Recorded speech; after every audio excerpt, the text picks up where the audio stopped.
O sea, que es importantísimo estar capacitado a nivel teológico para ser pastor. Yo creo que esto da mano de llamado. El Dios que te llama te prepara, pero la preparación también tiene que ver contigo. Nosotros pagamos para hacer un curso técnico. Sí. ¿Por qué no pagamos para aprender la palabra? Y yo creo que Dios está de acuerdo con que tú hagas una inversión en el conocimiento de su palabra. Aquí da mano es fuego, y da mano es candela, aquí da mano es llamado. ¿Cuánta gente no hay con el llamado haciendo daño? ¿Qué condiciones tiene que tener un creyente para ponerlo en disciplina? Si el creyente desobedece la palabra, ¿cuál es el objetivo de ella? ¿Que el creyente se muera en un banco o para que el creyente vea la disciplina como un centro de restauración? Tú no puedes un creyente en disciplina y como está en disciplina no le habla, no le saluda, no lo toma en cuenta. Entonces si ya Dios lo restauró, pues yo no creo que el perdón de Dios dure un año ni 6 meses. ¿Qué quiere? ¿La restauración del creyente o la pérdida? ¿Usted cree que hay muchos predicadores que están en cárcel ahora mismo por su líder? Claro, el miembro merece una explicación de por qué tú lo estás sentando.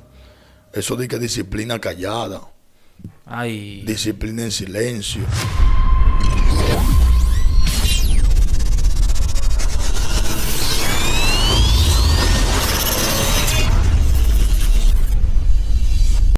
Dios le bendiga a ese pueblo maravilloso que nos siguen a través de las redes sociales. Esta es tu plataforma favorita, Freddy Morrobel Oficial.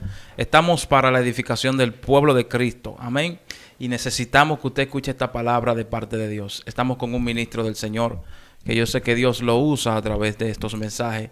Sé que muchas personas se han identificado con algunas palabras que este varón ha soltado alguna vez, quizá en su iglesia, quizá en algún lugar, una campaña.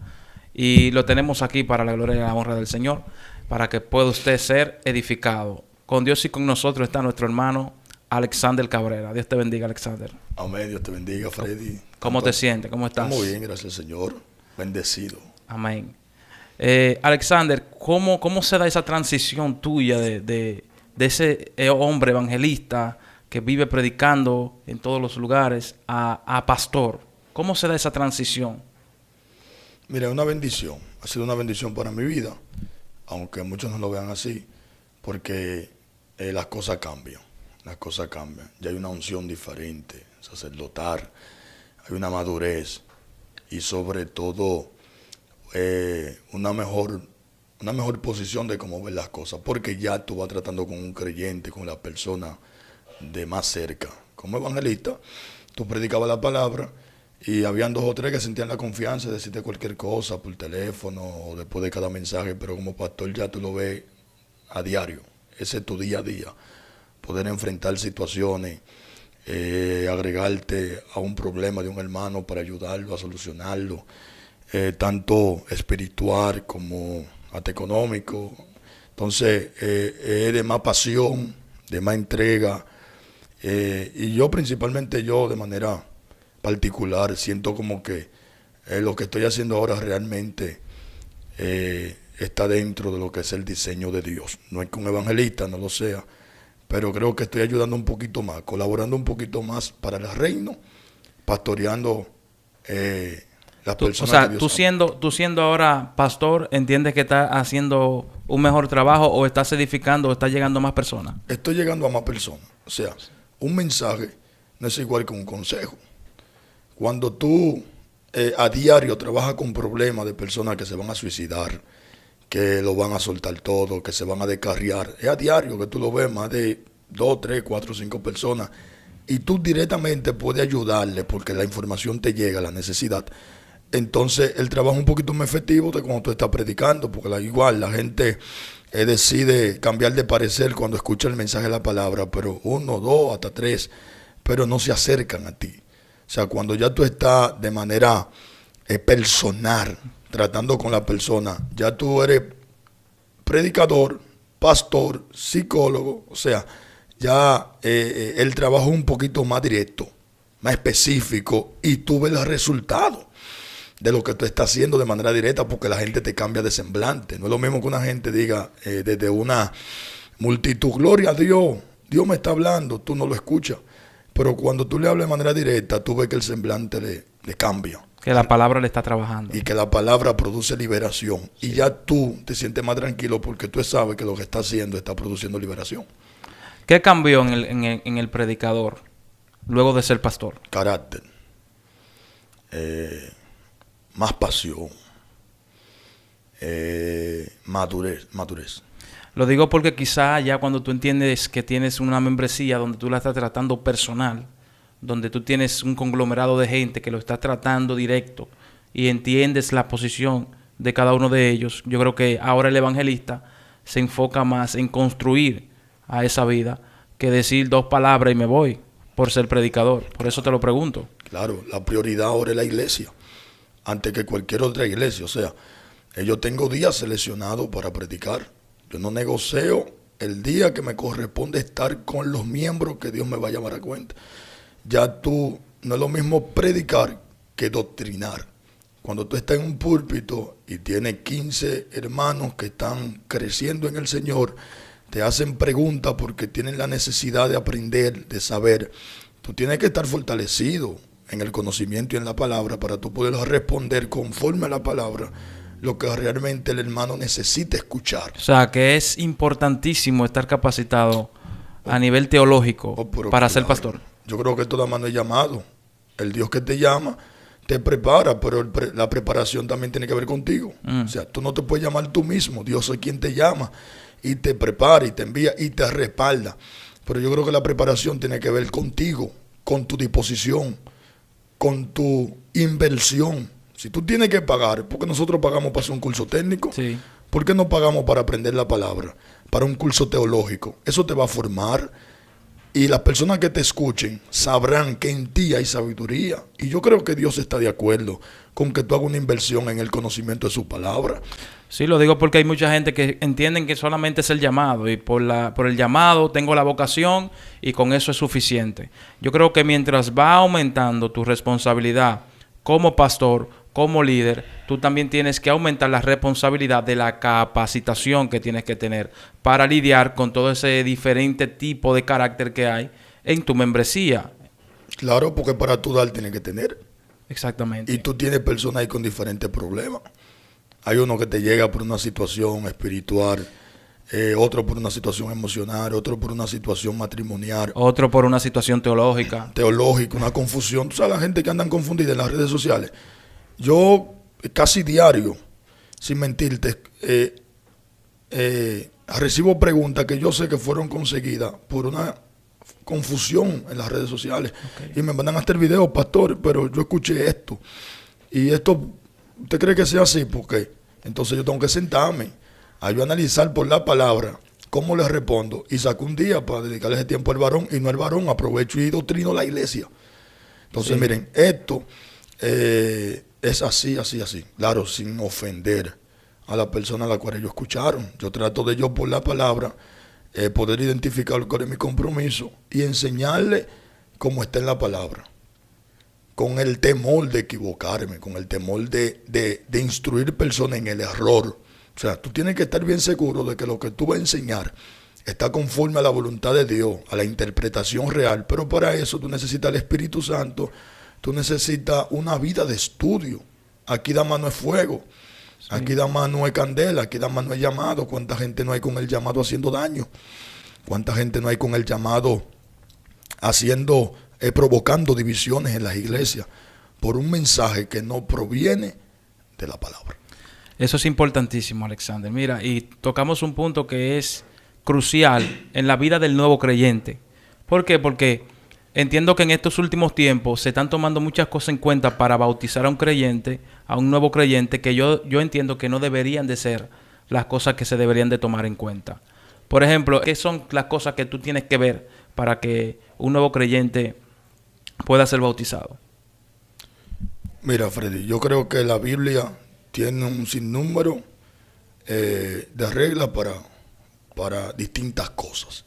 Yo creo que hay una condición que el creyente tiene que tener para ser bautizado. La Biblia dice: el que crea y sea bautizado será salvo. El creyente lo primero que tiene que hacer es creer y dar un cambio en su vida, o sea, producir frutos dignos de arrepentimiento. Pero yo creo que más que el creyente, el deseo es de Dios, de que las personas crean y sean bautizadas. Tú no puedes creer que antes de una persona ser bautizada va a renunciar por completo a su vida pasada. Porque tú tienes que entender que el bautismo tiene una simbología. Sí. Muerte y resurrección. La muerte completa a un viejo hombre y la resurrección a un nuevo hombre, y ahí es que entonces la obra se completa. Y aún así, tú continúas enfrentando al viejo hombre día a día. Bueno, Martín Lutero dijo que le habían dicho de que el viejo hombre se quedaba sepultado debajo de las aguas, pero él dijo que él no sabía que el desgraciado sabía nadar, porque en algunos momentos se les revelaba ese viejo hombre. O sea, yo creo que debemos de tener puntos claves y condiciones claves para los creyentes. Dio testimonio, tiene un verdadero arrepentimiento, cree en Jesús Señor, que fue resucitado, cree de que en Jesús hay poder para libertar, para sanar y cosas como esa. Entonces ya cuando el creyente es doctrinado, disciplinado por la palabra, formado, entonces vamos a bautizarlo, porque cuando lo bautizamos completamos parte de lo que es la obra de Dios en él. Sí. ¿Qué medidas tomaría usted para tomarle el micrófono a una persona en su iglesia? Sea un predicador que usted invite, sea una persona que sea de su propia iglesia, para usted quitarle el micrófono por algo que diga, por algo que esté mal. ¿Cuál es la medida que usted tomaría para poder hacer eso? Porque yo oigo mucha gente que dice, no, yo le quito el micrófono. Mira, yo no he tenido la oportunidad todavía de quitarle el micrófono a alguien. Yo he escuchado muchísimas cosas en diferentes iglesias y yo creo que quien tú eres, como tú te comportas, dice mucho de ti.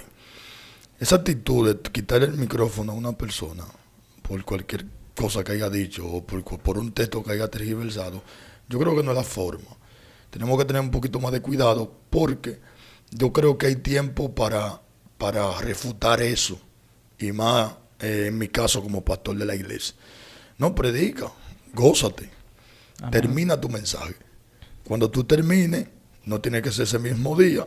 Yo el próximo día lunes, próximo día martes, yo voy a estar en el púlpito, desintoxicando la iglesia, diciéndole que por la palabra, lo que el varón dijo, sin ofender al varón, no estaba dentro de los alineamientos bíblicos. Eso es quitarle el micrófono. Yo creo que literal, de manera literal, es una falta de respeto y de moral usted hacer eso, porque va a hacer más daño que bien. Yo creo que no solamente al varón, que a lo mejor se confundió, no intencionalmente, también le va a hacer daño a muchos de los hermanos que están en la iglesia y hasta amigos que están ahí. La forma, a lo mejor el débil en la fe no va a entender que tú se lo quitaste porque dijo algo mal, no, wow, y esa forma de ese pastor. Yo creo que quitarle el micrófono es, termina, Dios te bendiga. Si tú tienes la oportunidad de jalar al predicador, decirle, mira mi hermano, por la palabra no es así. Es bueno que tú siempre te asegures de lo que tú vas a hablar. Y luego a la iglesia, tú también decírselo. Miren, hermano, por la palabra esto es así, así y así. Yo creo en eso, en esa forma de quitarle el micrófono al predicador. En luego desintoxicar la iglesia y alinear la iglesia a la palabra. Y si es posible, aconsejar al varón de manera personal, sin humillarlo, sin maltratarlo. ¿Qué condiciones tiene que tener un creyente para ponerlo en disciplina? Y por ahí mismo encamíname a ver si yo puedo entender sobre la disciplina, si es bíblica o no. Ok, mira, la respuesta a esa pregunta es bien sencilla. Y la disciplina absolutamente, la respuesta a eso es absolutamente sí. La Biblia habla de la disciplina. Ahora vamos a ver la disciplina bíblica. ¿Por qué? Porque Hebreo dice que el padre a quien ama disciplina y azota, y que el hijo que recibe la disciplina esté recibido como hijo. Pero que el que se queda sin disciplina, de la cual todos somos partícipes, entonces ese no es hijo, sino bastardo. Yo creo que el miedo de nosotros debe de ser no ser disciplinado. Porque cuando no somos llamados a la atención ni corregidos, entonces somos bastardos, no somos hijos. Todo el que la Biblia considera hijo es disciplinado por su padre, con misericordia, claro. ¿Qué dice el texto?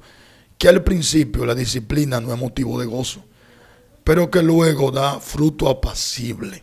Entonces el texto sigue diciendo, levanten las manos caídas, enderecen las rodillas torcidas, seguir la paz con todo y la santidad sin la cual nadie verá al Señor. O sea, la disciplina lo que hace es mantiene la santidad y la salud de la iglesia.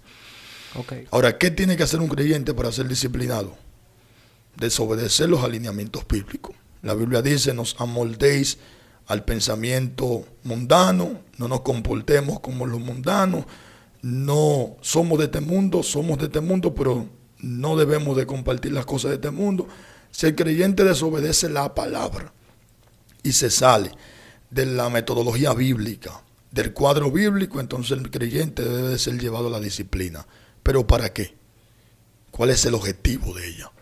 ¿Para que el creyente se muera en un banco de la última fila de la silla? Exactamente. En un banco negro y que nadie le preste atención, o para que el creyente vea la disciplina como un centro de restauración, donde Dios lo va a perdonar y en ese transcurso de tiempo él se va a arrepentir, Dios lo va a perdonar y la iglesia lo va a recibir nuevamente como alguien que falló, como falla el pastor, como falla el diácono, y ahora entonces ya lo recibe como el hijo pródigo fue recibido por su padre. Mira, yo creo que la disciplina ni siquiera debe de tener un tiempo específico.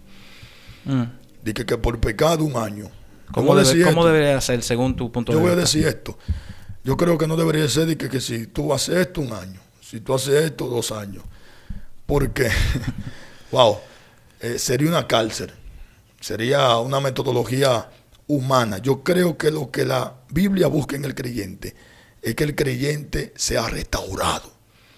Y eso de sentarlo en una silla última de la iglesia, eso no es el método bíblico.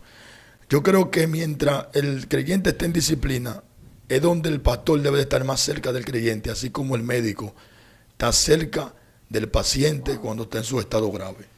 Wow. O sea, tú no puedes a un creyente en disciplina y como está en disciplina no le habla, no le saluda, no lo toma en cuenta, lo sienta en la silla de atrás, porque el creyente entonces no va a recibir restauración ni el corazón de un padre que lo perdona a pesar de su situación.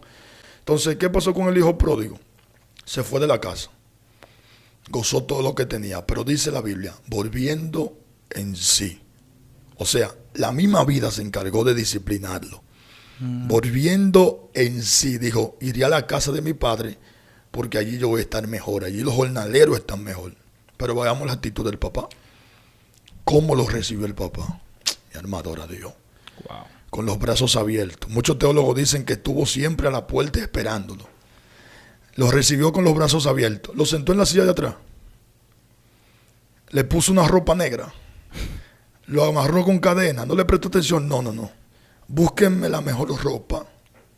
Mátenme el mejor becerro que haya, la mejor vaca. Vámonos para la mesa a gozar del privilegio de que mi hijo volvió a la casa. ¿Cómo debes tú recibir a un creyente que se emocionó, que flaqueó, que menguó? Con gozo, con amor, dándole los privilegios de la gracia. Ahora bien, sometiéndolo a un proceso de disciplina, porque así tú guardas la salud de la iglesia. Sí. El barrio vio que el varón sacó un machete. Si el barrio ve que el mismo día que sacó el machete te lo pone en el púlpito, entonces la iglesia caerá en descrédito. Entonces tú lo sientas hasta un tiempo donde la iglesia, el barrio, vea que el varón se arrepintió, está dando fruto. Entonces si ya Dios lo restauró, pues yo no creo que el perdón de Dios dure 1 año, ni 6 meses. Yo creo que en el instante que tú reconoces, tú recibes perdón. Entonces, ¿por qué yo tengo que durar 2 años contigo sentado? Exactamente. Si tú te arrepentiste, ahora si tú sigues en el pecado, tú vas a durar una vida entera ahí, porque tú amas tu vida de pecado. Pero si alguno se arrepintió y decidió dar fruto, debe de volver al altar. O sea, que no hay un tiempo específico en el cual usted debe de tomar un creyente y sentarlo ahí, porque hay disciplinas que son 3 meses, el mínimo. Bíblicamente no hay un cuadro de tiempo específico, no. ¿Y cuáles serían los extremos que un pastor tendría para poner a una gente en disciplina, un discípulo o un creyente en disciplina? ¿Cuál sería un extremo donde se pone en disciplina injustamente? ¿Cuál sería? Yo creo que 1 año es demasiado. Un año. Si el creyente tuvo un verdadero arrepentimiento, tomando en cuenta eso, partiendo desde el día que el creyente renunció y está dando fruto, hay que tomar en cuenta eso, mis hermanos. Yo creo que el mismo creyente, sus frutos te van a decir cuando él está listo. Yo le dije a una sierva en mi congregación, ella tenía a su esposo. Ella decidió, no yo, que iba a dejar a su esposo, porque su esposo tenía muchísimos años con ella y no quería, ella estaba bautizada, pero vivía en fornicación. Se casó luego de ser bautizada, se bautizó bien joven, luego consigue una pareja, se casa y deciden, se casa dentro de casa, no por la ley. La sierva 10 años luchando con su esposo, dame el matrimonio porque yo quiero pasar al altar. Yo no quiero ir a la iglesia a perder el tiempo. El hombre nunca le dio el matrimonio. Ya me dice, pastor, yo quiero mi salvación. El hombre, yo tengo 10 años esperando de que él me dé el matrimonio y no me lo ha dado. Yo lo voy a dejar. Yo, hermana, mire, ore al Señor bien, porque si él consiste en estar con usted, pues no lo deje, no, pero mi salvación vale más. Yo le dije a él que si no me da el matrimonio, yo me voy y ella se portaba muy bien. Ella lo dejó, varón. Después que lo dejó, entonces yo empecé a tratarla. Y le dije, mi hermana, Dios le bendiga. Mire, cuando usted considere, que usted se siente apta, ya porque está sola, cuando usted se siente en condición de pasar al púlpito, usted me hace saber. Y yo la pongo en el programa. No sé lo crítico que van a decir, pero eso fue lo que Dios ministró en mi corazón. ¿Debería un pastor tomar esta referencia para tener una buena salud en cuanto a ese creyente que está en disciplina? Bueno, yo creo que el creyente es lo suficientemente capaz para él mismo decidir porque el creyente se le enseña que hay que temer, y lo que pasa cuando tú tomas participación estando en pecado. Tú tienes que dejar las cosas muchas veces a la conciencia del creyente. Yo le dije a ella, y hasta el día de hoy ha sido una bendición para la iglesia. Cuando esa mujer se para en el púlpito, truena. Amén. Pero yo le dije a ella, cuando usted considere, ¿por qué? Porque ella no está en fornicación. Pero yo tampoco sé qué está pasando en su vida después que ella salió de ese hombre, si ese hombre ha vuelto a la casa a buscar algo y han tenido cualquier tipo de relación, acercamiento. No. Por eso lo dejaste a opción de ella. A opción de ella, porque yo no estoy metido en su casa. Entonces, cuando usted considere que usted se siente bien espiritualmente para pasar al púlpito, me hace saber y yo la pongo en el programa. Yo entiendo que hay una responsabilidad del pastor, como así poner en disciplina a una persona, dirigirse de manera prudente delante de un creyente, porque yo he visto creyentes que hasta se han descarriado porque le ponen una disciplina.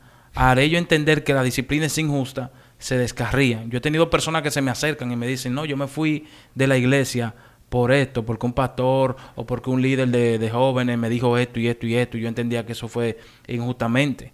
Yo creo que el pastor tiene que tener la responsabilidad sobre el creyente de actuar con prudencia, y como dice la Biblia, si hay un creyente que tiene algún problema, usted tiene que jalarlo aparte y hacerse partícipe ¿de qué? De la restauración de ese creyente. Porque hay personas que toman el púlpito como un castigo. ¿Cómo así?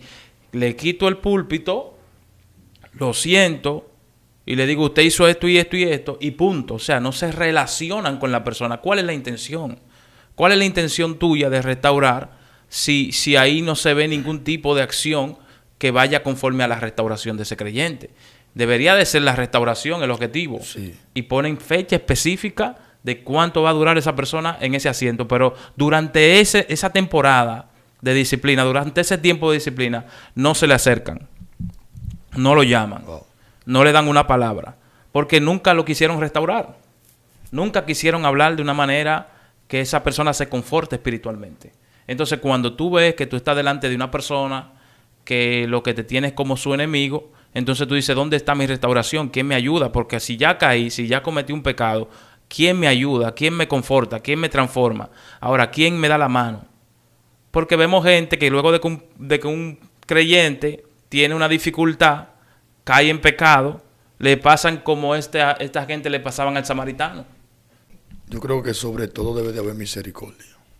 O sea, una disciplina sin misericordia no va a ser efectiva. No restaura. Porque ¿qué yo quiero? Que el creyente, y no solamente yo como pastor, o el pastor bíblico, la Biblia, digamos así, ¿qué quiere? ¿La restauración del creyente o la pérdida del creyente? Amén. Yo creo que no podemos ser extremistas.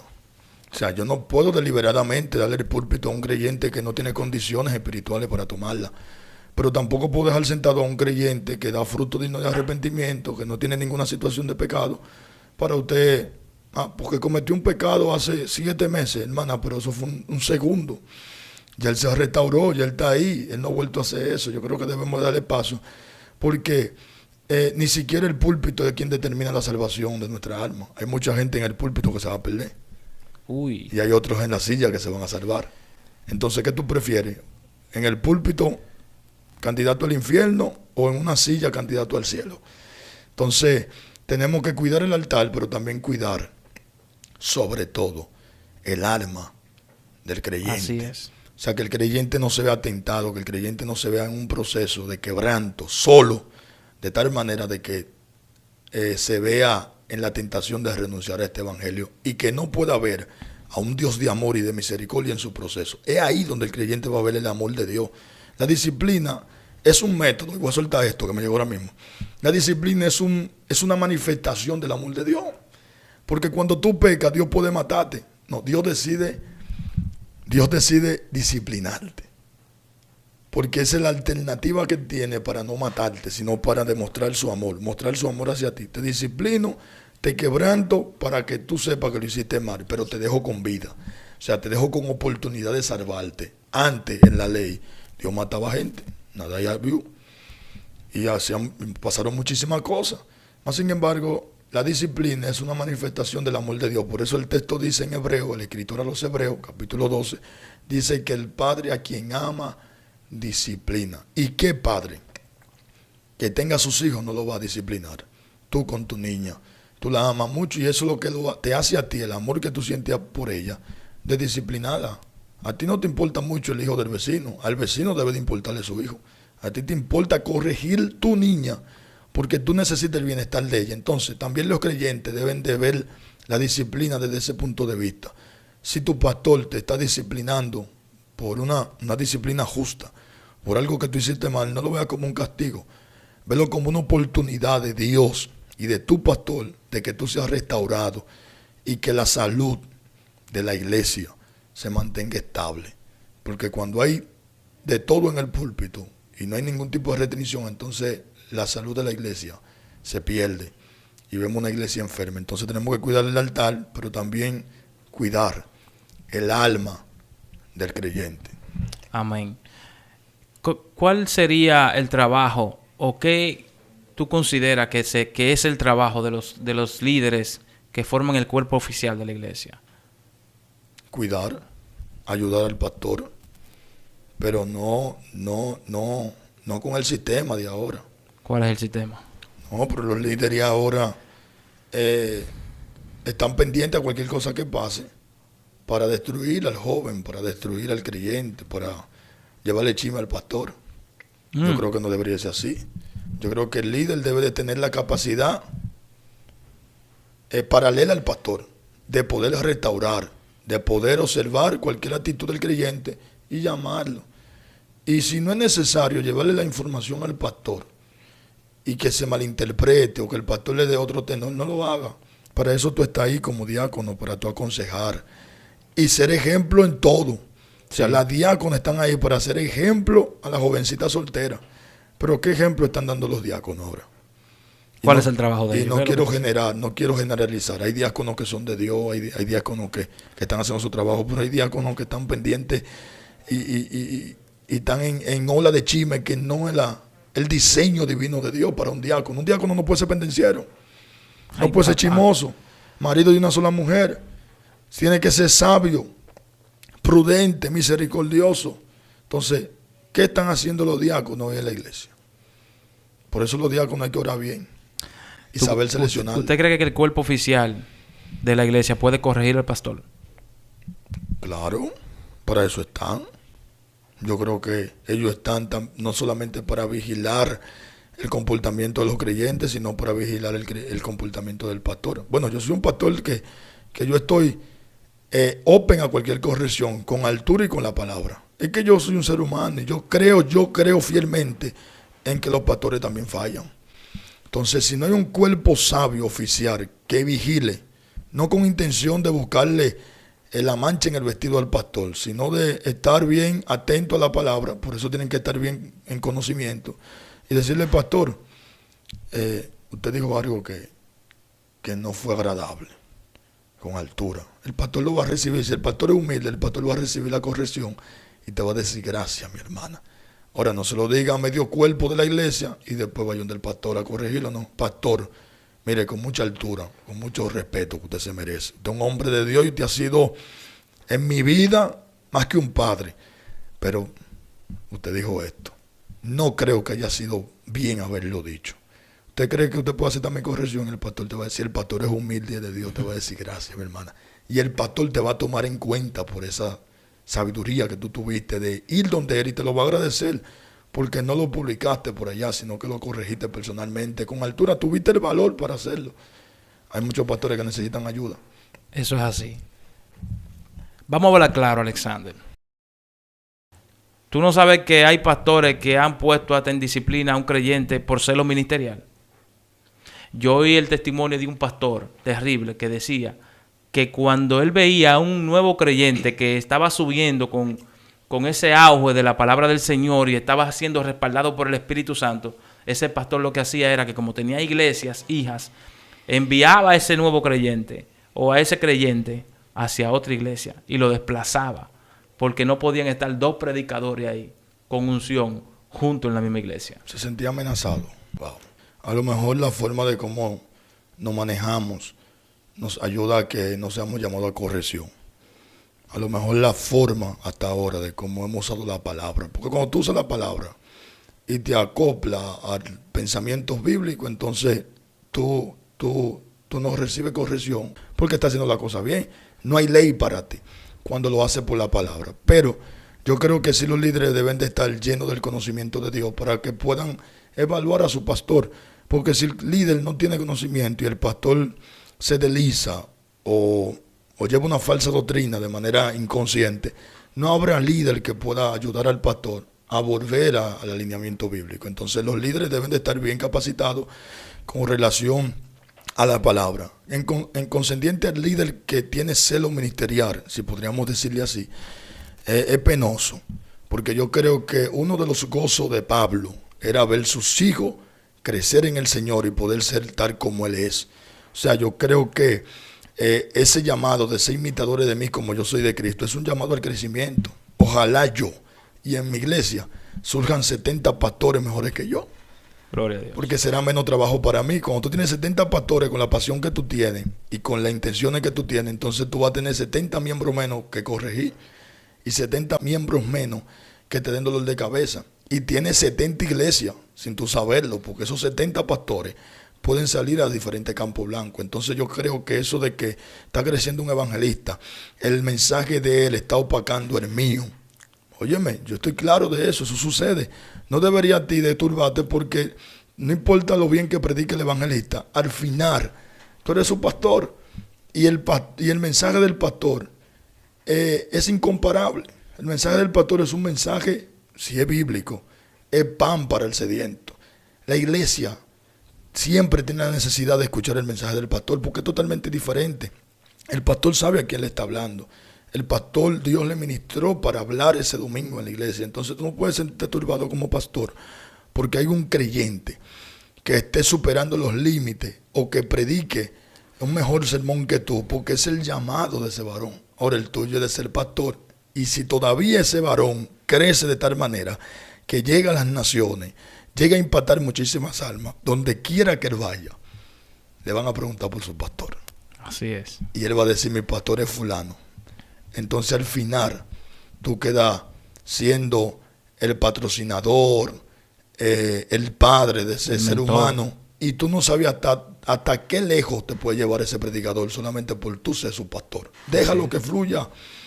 Déjalo que fluya, que tu llamado está limitado a tu congregación, pero el llamado de ellos es grande. ¿Usted cree que hay muchos predicadores que están en cárcel ahora mismo por su líder? Claro, porque lo están pastoreando personas sin corazón de padre. Y lo encierran, y lo ponen, y lo sientan. Es otra cosa. Yo creo que el miembro merece una explicación de por qué tú lo estás sentando. Eso de que disciplina callada, disciplina en silencio, lo voy a dejar sentado ahí. No, el miembro merece una conversación, una explicación de por qué yo tengo 3 meses aquí y no me dejan salir. Wow. Explícale al miembro. ¿Por qué el pastor tiene que tenerle miedo al miembro? Usted puede ser Superman en el Señor. Y Dios me dio la capacidad y la facultad y la autoridad para yo hablar con usted y sentarlo y corregirlo. Entonces, si el pastor te sienta, debe de ser por algo bíblico que motive al pastor y le dé la facultad para sentarte. Ahora, ¿por qué la disciplina callada? Porque no hay una evidencia bíblica que le faculte al pastor sentarte. Ay, papá. Solo es un celo y él no te lo puede explicar. Yo voy a soltar una vaina aquí. Suéltala. Entonces, solo es un celo. Entonces eso no se puede explicar bíblicamente. Y cuando tú le digas al creyente que tú lo estás sentando porque te sientes amenazado, entonces el creyente no va a concebir eso. Y el creyente te va a refutar por la palabra. Entonces yo creo que debemos de explicarle al creyente, porque cuando tú le explicas al creyente por qué tú lo sentaste, el creyente tiene la oportunidad de arrepentirse y de trabajar en esa debilidad. Pero sentarlo porque está saliendo mucho, que salga, que predique el evangelio. Olvídate que al final, gloria al Señor, está poniendo tu cabeza en alto, tu nombre, tu iglesia, porque donde quiera que él vaya, él va a decir a qué iglesia pertenece y quién es su pastor. Y cuando él diga quién es su pastor, eso direcciona a la gente a saber quién lo formó. Entonces, un consejo para esos predicadores, para esos evangelistas que están en cárcel ahora mismo por su propio líder. Bueno, varón, ore al Señor, oren a Dios, busquen revelación y escape por la salvación de su alma. Usted no debe de estar atado a cuatro paredes. Hay muchísima iglesia. Ore a Dios. Si Dios te direcciona, sal debajo de ese faraón. Ay, ay. Y corre hacia los brazos de un padre que sí quiera verte fluir en Dios. Amén. ¿Qué causas o condiciones debería de tener una iglesia para yo salir de ella? ¿Cuáles son las causas que yo debería de considerar para yo moverme de una iglesia? Donde no prediquen la palabra de verdad, donde no haya sana doctrina, donde no velen por tu salvación, donde no le importe tu condición espiritual, donde haya un pastor que no te visite, que no te llame, que no te tome en cuenta, que no pueda darte un consejo, que solamente esté para recibir tus ofrendas y tu diezmo, pero que no te pueda recibir una llamada. Siempre estoy ocupado, no te puedo recibir llamada, pero siempre te recibo el diezmo. Entonces yo creo que los pastores o el creyente debe de visualizar, porque los pastores son padres espirituales, y si tu papá no tiene la capacidad o el tiempo de darte leche, pues corre hacia los brazos de alguien que te adopte. Amén. Y que te pueda dar leche, porque a veces no es falta de tiempo, a veces falta de atención, de disposición, y sin intención de ofender a ningún pastor. Yo creo que no debemos de tener distinción de personas, tanto al que diezma como al que no diezma. Hay que darle la misma atención, sea Dios quien lo juzgue, tanto al nuevo como al que adora, como al que predica, como al nuevo creyente, como al que no tiene un buen calzado. Hay que darle la misma atención, porque al final no son tuyos, son de Dios. Lo voy a repetir, al final la iglesia que tú estás pastoreando no son tuyos, tú estás pastoreando gente de Dios, tú estás siendo un empleado para ministrar la grey de Dios. Por eso el apóstol Pedro le dice, apacentad la grey de Dios. O sea, no es tuya, con voluntad, con amor, no por fuerza. O sea, no son tuyos. Ellos te consideran padre porque tú has hecho una gran labor. Pero que no se te olvide nunca que la gente que tú estás pastoreando no son tuyos, son de Dios. Amén. ¿Qué usted cree de esta ola de revelaciones que no tienen nada que ver con la Biblia, que no están vinculados con la palabra? Son las que gobiernan ahora mismo muchas iglesias. Una persona, por ejemplo, se para en la iglesia y dice, yo tuve tal revelación. Y le muestran quizá la condición de la iglesia en revelación. Y se toman medidas por dicha revelación, pero dicha revelación no tiene nada que ver con la palabra de Dios. Mira, el fundamento ya está puesto, ya está establecido. Y yo creo que Dios es suficientemente Dios y el Espíritu Santo para revelar lo que pasó, lo que está pasando y lo que va a pasar. La Biblia tiene todo lo que una iglesia necesita para ser guiada. Yo no puedo, en mi condición humana como pastor, cambiar cosas en la iglesia por una revelación. Si la revelación va de acorde al texto bíblico, pues gloria a Dios. Vamos a hacerlo porque la Biblia lo autoriza. Pero si su revelación, usted se soñó, usted fue al monte y vio una visión, pero lo que usted me está diciendo que haga en la iglesia a mí como ministro no va de acorde al texto bíblico, eso no podemos experimentarlo ahora. Eso no podemos hacerlo. Vamos a orar al Señor para que Dios le cambie la revelación a usted, porque la Biblia es una y la Biblia no tiene alteración, no tiene cambio. Entonces, ¿qué pasa en las iglesias? Bueno, esas iglesias están llenas. Vemos iglesias llenas de gente que se dieron de la mano a sus pastores porque no cogen disciplina, no le cogen disciplina a nadie. Y vemos una iglesia que está llena de personas que ninguno de ellos se convirtieron ahí. Hay iglesias llenas de hermanos, de evangelistas, de profetas, de todo el mundo, que ninguno de los que están ahí se convirtieron en una campaña que hizo ese pastor. No, porque ese pastor está recibiendo todos los miembros que salen de su iglesia en rebeldía. Imagínate tú, cuando tú esos Judas, cuando tú esos Coré, cuando tú esos Arcángeles, se rebelen a ese pastor. Hay que buscarle una caja corriendo a ese pastor. Esos pastores que iban recibiendo miembros sin preguntar, sin carta, sin llamar. Entonces yo creo que tanto el pastor como el miembro debe de tener un alineamiento, un comportamiento, tomar medidas con relación a cómo accionar. El miembro debe de cuidar al pastor. El pastor debe de cuidar al miembro. Y todavía el miembro se rebele contra ti. Esto no es personal. No importa el extremo que tome el miembro y hacia dónde y lo que el miembro tenga la capacidad de hacer. Tú como pastor debes de mantenerte sano. Así es. Y ver al miembro como un hijo todo el tiempo. Aunque el miembro diga lo que quiera de ti, tú debes de mantener tu carácter, tu posición. Y no permita que el pueblo te deje entrar a la tierra prometida. No. Ningún miembro va a hacer que yo me pierda. Ningún miembro. Mejor yo le cedo la carta, una carta de buena recomendación, para que otro pastor que pueda lo pastoree, porque yo no puedo. Pero así te salvas tú y me salvo yo. Así es. Que ahorita hablábamos del tiempo, de que un creyente debe de tener en disciplina, y se decía que el tiempo no es prudente establecerlo, porque puede ser que el creyente se restaure.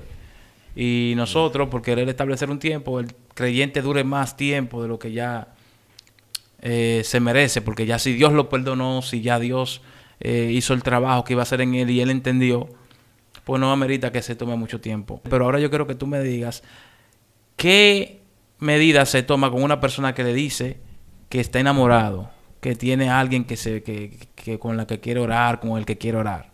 ¿Qué medidas se toma con esa persona y qué tiempo debería de durar esa persona para tener esa relación, para formalizar dentro de la iglesia esa relación?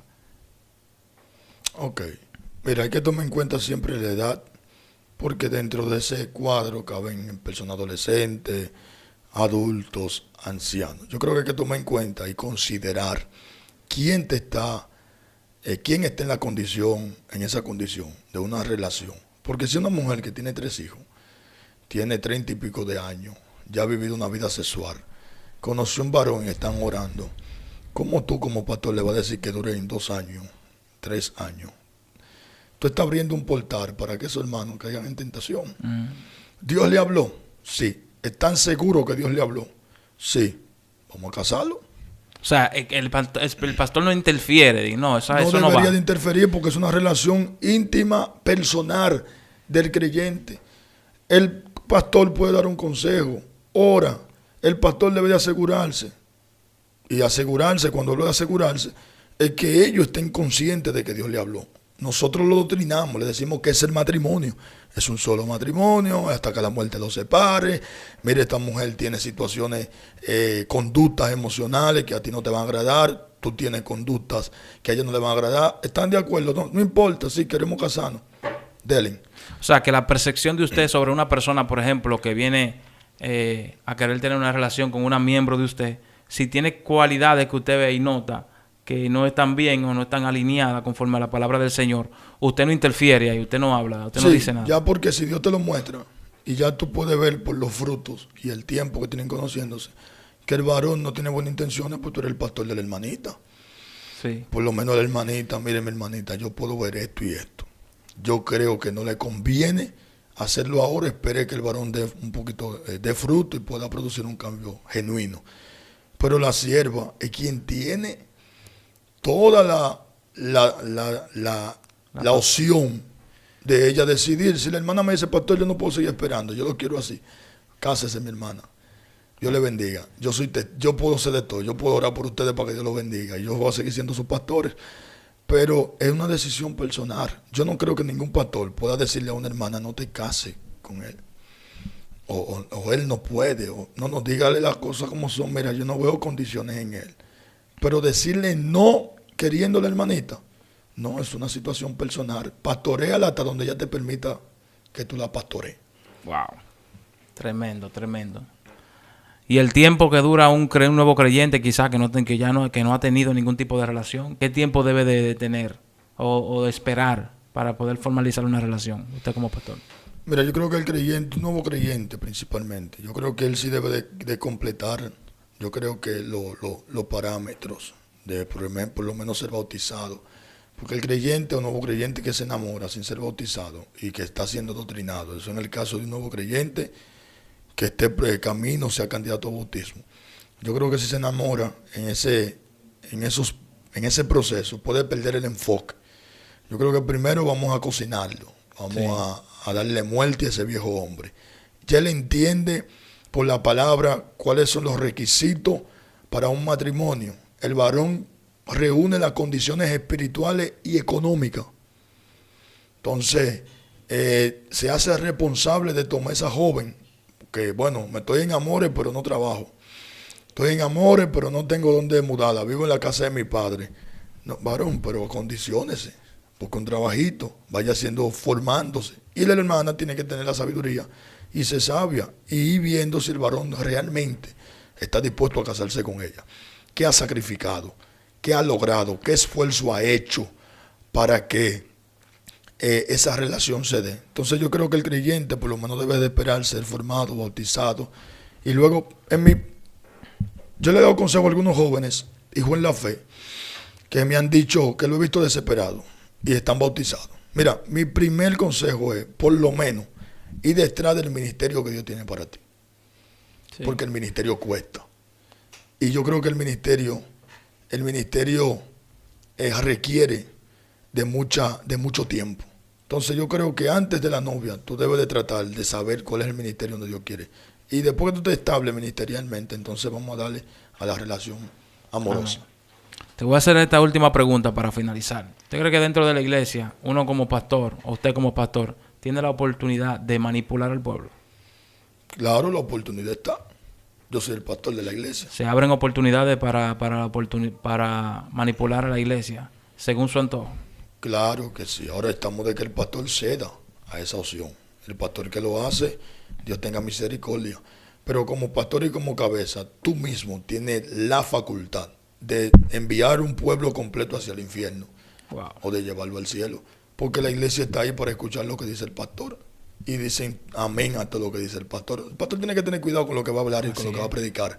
Porque los que están ahí han depositado su confianza, su oído a lo que tú dices. Y a eso ellos van a responder amén. Al menos que el miembro haya desarrollado un conocimiento de poder discernir si lo que viene del púlpito del pastor es de Dios o no. Amén. Bueno, esto han sido las palabras de nuestro hermano evangelista y pastor Alexander Cabrera. Yo espero que haya sido de edificación para todo el que nos está mirando ahí. Espero también que puedan considerar, amén, todos estos puntos que hemos tocado para que sean y sirvan de edificación, tanto para usted como para la persona que pueda recibir este video de parte suya, compartiéndolo. Vaya dándole a me gusta y vaya haciendo la diligencia necesaria para que todo lo que no sea bíblico, para que todo lo que no provenga de la palabra, usted lo vaya sacando y descartando de su vida para que la salud y el fruto del Espíritu permanezca en usted. Alexander, vamos a hacer una oración por esas personas que nos están escuchando y vamos así a despedirnos en el nombre del Señor. Padre, en el nombre de Jesús, en esta hora yo oro como siervo de Jesucristo por todos aquellos que están viendo este video. Te pido que en el nombre poderoso de Jesús tú puedas fortalecer su fe, bendecir su vida y hacer de ellos un creyente aprobado. Ayuda a los pastores, ayuda a los miembros a llevar una buena relación conforme a la palabra. Ayuda, Dios mío, a que haya misericordia, que prevalezca el amor, la paz, Dios, la sabiduría del Eterno. Te pido que bendiga a cada aquel que escuche este video y que tú puedas ser de bendición a esta plataforma y a nuestro hermano Freddy. Te lo pido en el nombre poderoso de tu Hijo amado Jesús. Amén. Amén. Y amén. Dios le bendiga.